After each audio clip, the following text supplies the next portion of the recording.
Ok, on va voir ensemble le mouvement du leg curl debout. Donc c'est un mouvement de flexion de jambe. On va ramener du coup les talons proches des fessiers pour travailler l'arrière de la cuisse.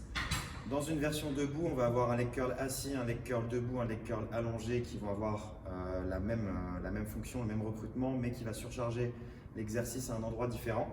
Là, on va voir la version debout. Donc sur un leg extension, on va venir mettre un step et on va utiliser la machine dans le sens inverse. Donc au lieu de faire du leg extension, on va faire du leg curl.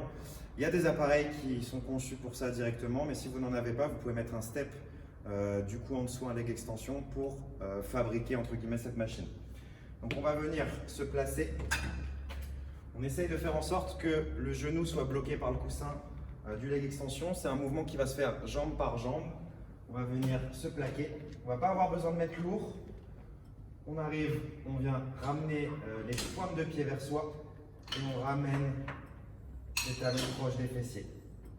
Donc dans la version du leg curl debout, la surcharge maximale va être quand la jambe est contractée.